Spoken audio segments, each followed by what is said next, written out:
জয় spiritual জ্ঞান চ্যানেলে আপনাদের আবারও স্বাগত জানাই। আজকের আলোচনাটি অত্যন্ত গুরুত্বপূর্ণ। ভারতবর্ষে অনেক পণ্ডিত আছেন, সাধক আছেন এবং বিভিন্ন তীর্থক্ষেত্রে পাণ্ডারা আছেন। তো আজকে আমাদের এই তিনটে বিষয় নিয়ে আলোচনা। পণ্ডিত, সাধক ও পাণ্ডার লড়াই। লড়াই বলতে হাতাহাতি নয়, লড়াই শব্দটি এখানে ব্যবহার করা হয়েছে তুলনামূলক বোঝাতে।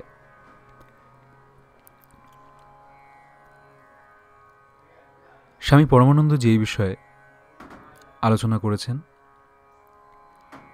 তিনি ভারতবর্ষের বিভিন্ন স্থান ঘুরেছেন, দেখেছেন এবং এই বিষয়ে উনি যা বলেছিলেন তার কিছু অংশ এবং বিভিন্ন সাধক যেমন প্রণবানন্দজি, উনিও অনেক এই বিষয়ে বিভিন্ন জায়গায় সংশোধন করেছেন। যেখানে পাণ্ডাদের দৌরত্ব ছিল, গয়া, শুধু গয়া নয়, সব জায়গায় ভারত সেবাশ্রম খুব সুন্দর কাজ করে। যেখানে গেলে মানুষ অন্তত বিপদে পড়ে না, তাদের আশ্রয়ে গেলে সঠিক নির্দেশনায় তারা মানুষকে গাইড করে দেন।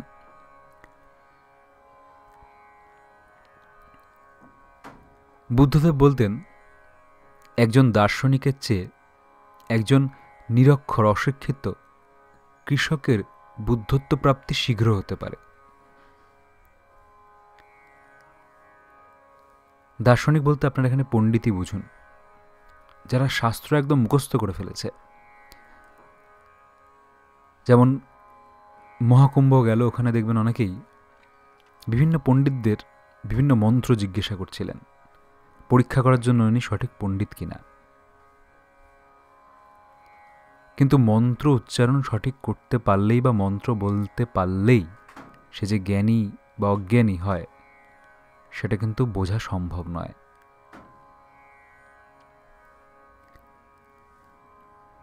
একজন পণ্ডিত সব মন্ত্র মুখস্থ, তিনি যে প্রকৃত জ্ঞানী এটাও কিন্তু নাও হতে পারে।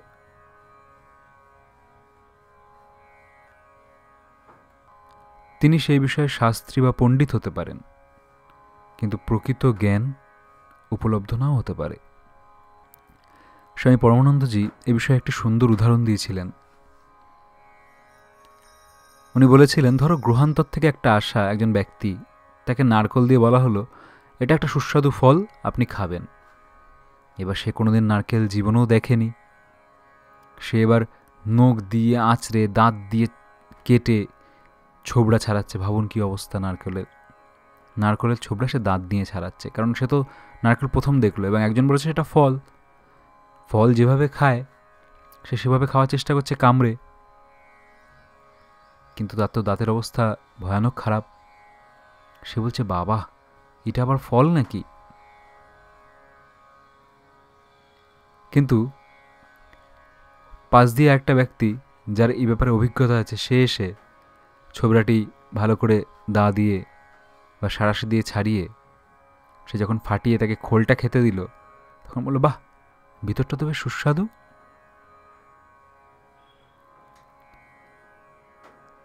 তো এই দুটো ঘটনার মধ্যে প্রথম যে সে কিন্তু জ্ঞান লাভ করলো যে নারকলটি ফল, ভালো করে বুঝবেন। পণ্ডিত এবং প্রকৃত সাধকের মধ্যে পার্থক্য কোথায়? পণ্ডিত শাস্ত্র পড়েছে এবং জেনেছে এটা ফল, কিন্তু সেই ফলটাকে কিভাবে কাজে লাগায়, কিভাবে খায় সে কিন্তু জানে না। কিন্তু যার সাধনা অভিজ্ঞতা রয়েছে সে কিন্তু সেটা ছাড়িয়ে তাকে ভিতরের আসল শ্বাসটা দিল। ভিতরের জিনিসটাই আসল। পণ্ডিতেরা ছোবড়া নিয়েই ব্যস্ত হয়ে আছে, আর তাদের দাঁতের ফাঁকে ফাঁকে আঁশ আটকে কিম্ভূত কিমাকার রূপ ধারণ করেছে। নারকেলের যে আসল বস্তু সত্তা, পণ্ডিতদের কাছে তার খোঁজ নেই, তার খোঁজ সাধকদের কাছে। স্বামীজি আরো সুন্দরভাবে বলতেন, শাস্ত্র যেন ভোজবাড়ির এঁটো পাতা। শাস্ত্র ভোজবাড়ির এঁটো পাতা। ভোজ যে হয়েছে এবং মন্ডা মিঠাই ব্যঞ্জন অর্থাৎ জ্ঞান ভক্তি যোগ যে ছিল তা বোঝা যাচ্ছে, কিন্তু হাপিত্যেশ ওই এঁটো পাতার দিকে তাকিয়ে থাকলে কি আর কারুর পেট ভরবে? শাস্ত্রে ধ্যানী, জ্ঞানী, প্রেমীর বোধের বিষয়ে বলা রয়েছে। যত্ন নিয়ে সেই বোধের বিষয়কে বোধ না করা পর্যন্ত তৃপ্তি কেমন করে পাওয়া যাবে?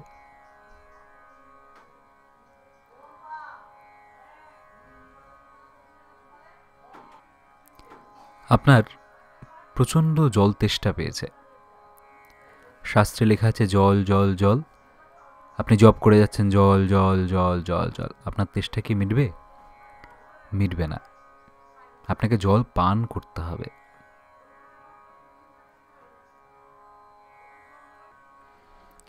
আর এই জল পান করতে গেলে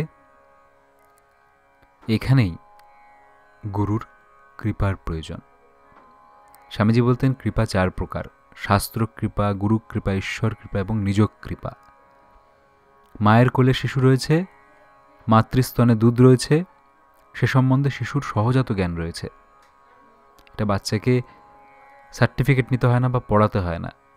বাচ্চাকে বললে বাচ্চা বোঝে না, কারণ সে একদম শিশু, কিন্তু সে জানে মায়ের স্তনে দুধ রয়েছে, সেটা খেতে হবে, সেটা তার সহজাত জ্ঞান। কিন্তু ওর মুখ স্তন পর্যন্ত পৌঁছাচ্ছে না, ও কাঁদছে, কারণ ও একা একা উঠে মায়ের স্তন খেতে পারে না। কাঁদতে শুনে মা তাকে ডান হাতে মাথাটি তুলে ধরে স্তনের সাথে মুখ যুক্ত করে দেন। স্তনে যে দুধ, এটা জানবে ঈশ্বরের কৃপা। উনি বলতেন সাহায্যকারী মায়ের দক্ষিণ হাত, ডান হাত, মায়ের ডান হাত গুরু কৃপা। গুরু দক্ষিণামূর্তি, দক্ষিণা থেকে দক্ষিণা। আর শিশুর যে কান্না, তা হল নিজ কৃপা। শাস্ত্র কৃপায় ঈশ্বর যে রয়েছেন, অর্থাৎ স্তনে যে দুধ রয়েছে তা জানা যায়।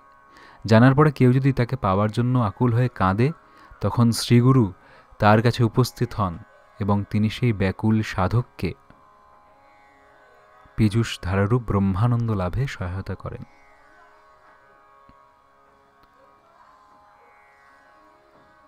সেই স্বাদ পাওয়ার পরই প্রকৃত শাস্ত্রের মর্ম বোঝা যায়। শুধু শাস্ত্র পড়ে বোঝা যায় না। নিমন্ত্রণ পত্র, ঠাকুর শ্রীরামকৃষ্ণদেব বলতেন শাস্ত্র যেন নিমন্ত্রণ পত্র, যেখানে অ্যাড্রেসটা লেখা আছে যে এই বাড়িতে অমুক দিন অনুষ্ঠান, আপনারা সবাই মিলে যাবেন। সেই অ্যাড্রেসটা দেখে নিলেন, ব্যাস, ওর আর কোনো দাম নেই, শুধু অ্যাড্রেসটা জানার জন্য। কিন্তু আসল তো আপনাকে যেতে হবে, আপনাকে করতে হবে।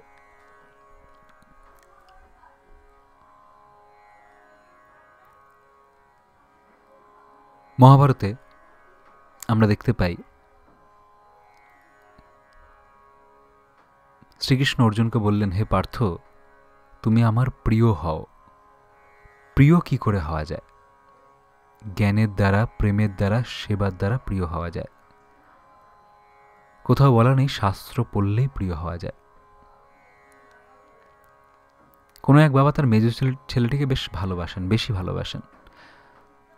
অন্য ছেলেরা বলে যত স্নেহ ভালোবাসা ওই মেজর জন্য, আমরা কি বানের জলে ভেসে এসেছি? বাবা বলেন, না রে, তোদের সবার জন্য আমার সমান স্নেহ, কিন্তু কি জানি কেন ও আমার প্রিয় হয়ে উঠেছে।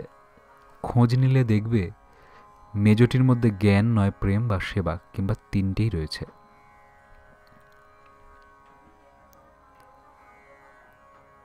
নিজের মধ্যে জ্ঞান, প্রেম এবং সেবার ভাব জাগ্রত করতে হবে।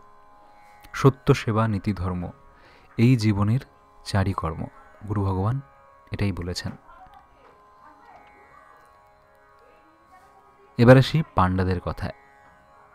তো পণ্ডিত এবং সাধকের লড়াইয়ে সাধক উত্তীর্ণ হলেন, আমরা বলতে পারি। এখানে উত্তীর্ণ বলতে বুঝতে হবে শাস্ত্র শুধু মুখস্থ করে যারা পণ্ডিত হয়েছেন, বা বাইরে আপনারা বেশভূষায় যারা পণ্ডিত, যেমন দেখুন এখানে তিলক, বিভিন্ন রকম মানুষ, সে আমরা এর প্রয়োজনীয়তা আছে, তিলক মালা, ইনি হলেন পণ্ডিত।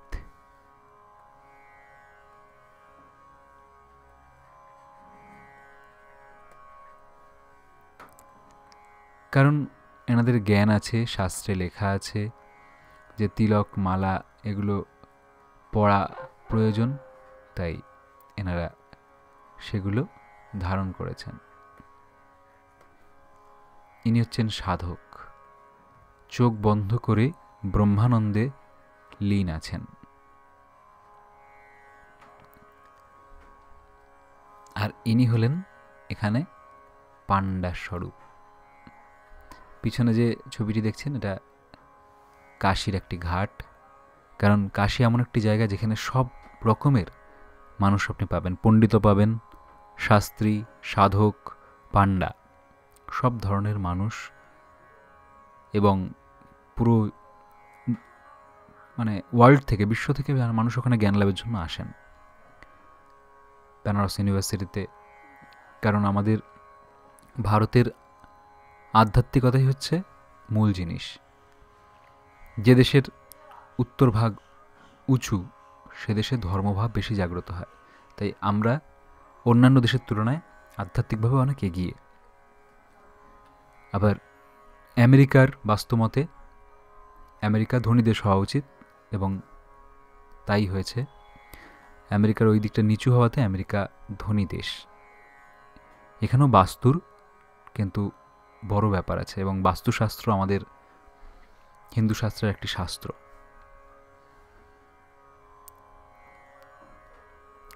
এই শাস্ত্রগুলো এই সাধকগণই ধ্যানের মাধ্যমে জেনেছেন।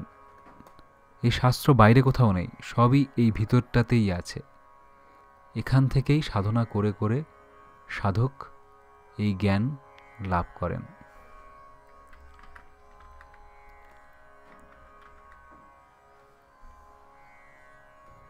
তাই আমরা বলছি সাধক শ্রেষ্ঠ।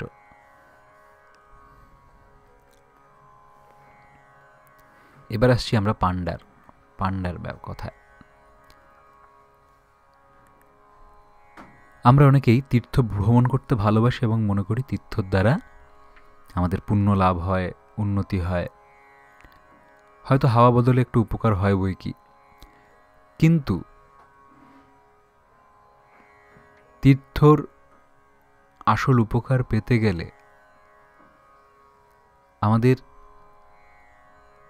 কোনো মহাপুরুষের সাথে যদি আমরা তীর্থ করি, বা আমাদের কোনো মহাপুরুষের সাথে তীর্থে গিয়ে পরিচয় হয়, তবেই তার উপকার আছে, নচেত ফালতু পয়সা নষ্ট বলতে পারেন। মানুষ ভ্রমণ করে তিনটে কারণে: ব্যবসার জন্য, শিক্ষার জন্য, আর দৃশ্য দেখার জন্য। সাইট সিন করি আমরা গাড়ি নিয়ে, কেউ কেউ ব্যবসা করতে যান, আবার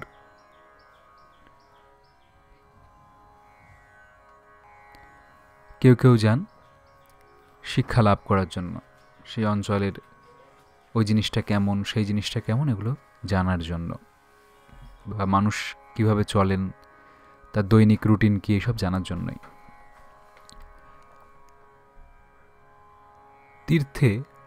তীর্থ পাণ্ডারা বা সেখানকার পুরুতমশাইরা অতিরঞ্জিত করে অনেক সময় তীর্থের মাহাত্ম্য বলে থাকেন,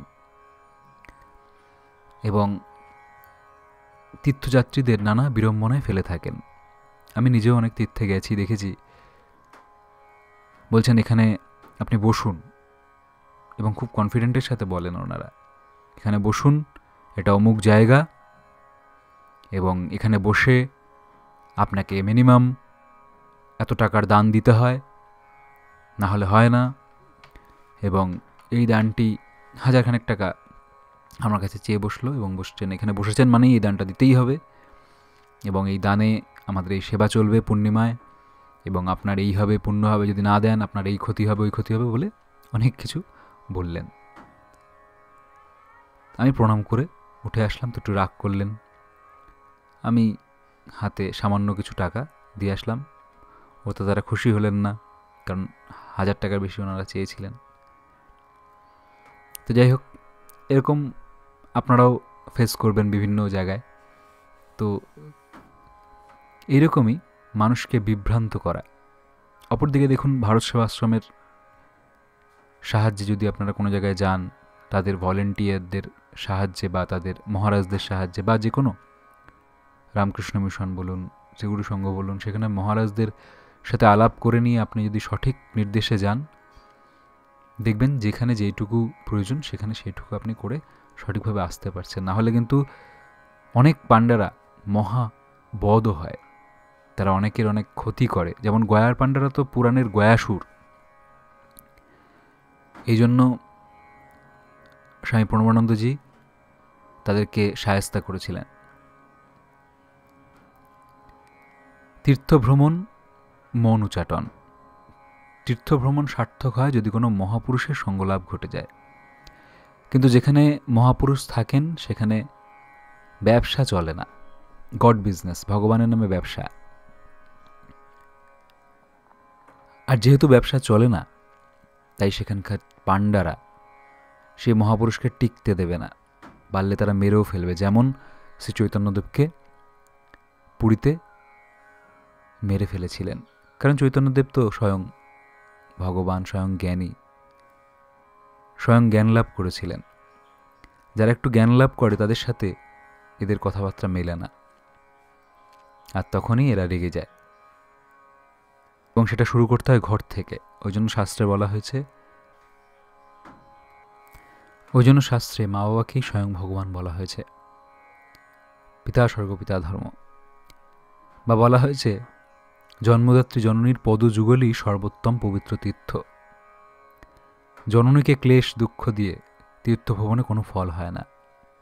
যুধিষ্ঠির তীর্থে যাওয়ার ইচ্ছা প্রকাশ করলে কৃষ্ণ তার অসারতা বোঝাবার জন্য তাকে তুম্বা ফল দিয়ে বললেন, এটাকে সঙ্গে নিও, আর যেসব তীর্থে স্নান করবে এটাকেও স্নান করিও, নাইয়ে দিও। তীর্থ সেরে ফিরে এলে কৃষ্ণ বললেন, তুম্বাটাকে নাইয়েছিলে, বেশ দাও তো আমায়। হাতে নিয়ে গিয়ে কৃষ্ণ ইচ্ছা করেই তুম্বাটাকে নিচে ফেলে দিলেন। পড়ে গিয়ে ওর ভিতর থেকে কদর্য দর্শন সব বেরিয়ে এলো। কৃষ্ণ বললেন, বাবা, যেমন ছিল তেমনই রয়েছে। কি সুন্দর শিক্ষা দেখুন। নানা তীর্থ পর্যটন করে স্নান করে যেমন তুম্বাটির কোনো পরিবর্তন হয়নি, তেমনই তীর্থ পর্যটকদেরও কোনো পরিবর্তন ঘটে না। তীর্থে গিয়ে কি মানুষ সাধক হয়ে যায়, ভালো হয়ে যায়? এই যে এত মানুষ স্নান করছেন মহাকুম্ভে, মহাকুম্ভ স্নানে উপকার আছে, শারীরিক উপকার আছে, মানসিক উপকার আছে, সেটা ঠিক আছে। কিন্তু মানুষের আসল জিনিসটা কি হচ্ছে? আসল তারা জ্ঞান লাভ করছে, কোনো সাধকের সান্নিধ্য লাভ করছে। স্নান করে আসতে গিয়ে কত বিড়ম্বনা, কত ভিড়, কত লোক মারা পড়ছে। এতে কী লাভ হচ্ছে? কোনো লাভই হচ্ছে না।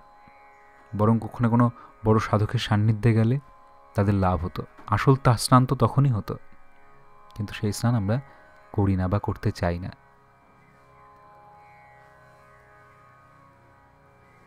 আজকের আলোচনা এখানেই শেষ করছি। সবাই ভালো থাকবেন, সুস্থ থাকবেন। ওম শ্রী গুরু জয়, শ্রী গুরু জয়, শ্রী গুরু জয়।